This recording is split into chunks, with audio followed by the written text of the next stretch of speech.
While the WHO officially registered 5.4 million COVID deaths in 2020 and 2021, its excess mortality data shows around 14.9 million people actually likely died due to the crisis over that period. Here's a summary of the article. Nearly 337 million life years were lost in the 2 first years of the COVID-19 pandemic, as millions of people died prematurely, the World Health Organization said on Friday. The most dramatic finding, based on data up to 2022, was the estimate of how many years of life COVID had taken, WHO said.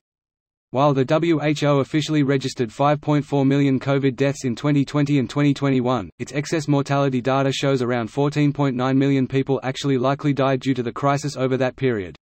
Even more striking, perhaps, it said the statistics show that during those 2 years alone, COVID resulted in the loss globally of 336.8 million years that otherwise would have been lived. It's like losing 22 years of life for every excess death, Samira Asma, who's Assistant Chief for Data and Analytics, told reporters ahead of the launch.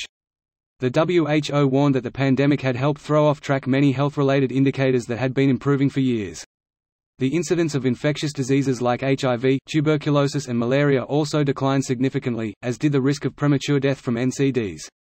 Global life expectancy rose from 67 years in 2000 to 73 in 2019. This post received a score of 3,900, with an upvote ratio of 95%. Here are the top comments in response to this article. I don't believe China only had 120,000 deaths compared to the US having 1 million with one-third the population. The key term here is reported deaths. Fair play. Unfair play. I was told by a very reliable source that if you stop testing, we'd have fewer cases. Lots of countries likely underreported, accidentally or purposefully. That is why WHO is reporting excess deaths, not COVID deaths. It looks like 10 more people died than expected, reported due to COVID-19. Some would have died of COVID itself, others lack of care they otherwise would have received due to the overwhelming number of COVID patients. And people died of illnesses related to COVID. Heart attacks, respiratory failure, organ failure.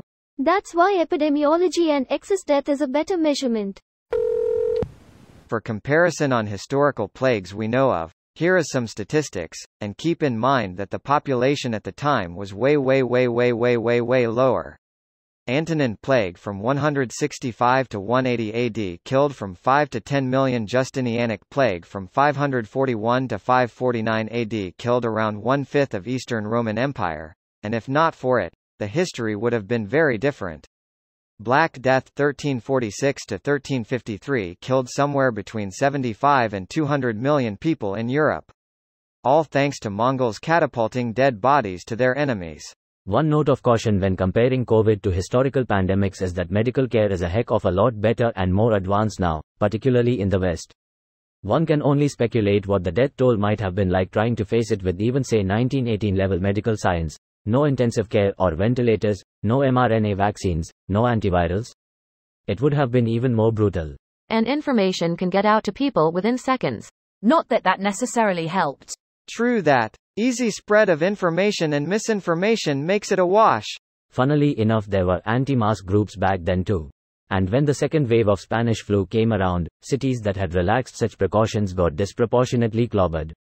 It's almost as if some people are unwilling to learn from history. And some people are still insisting that COVID was a hoax. Maybe they should trade place with one of 14.9 million who weren't so lucky.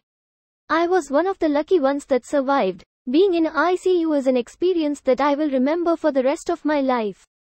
Doctors pretty much told me the only reason ICU were being freed was because older patients weren't able to handle being in a ventilator for so long. You are not conscious while being ventilated, but your body will suffer while being on it. This video was automatically created by Reddit to speech. The article and comments in this video were selected from Reddit according to their upvotes, and any paraphrasing was performed by smmry.com, without any human intervention.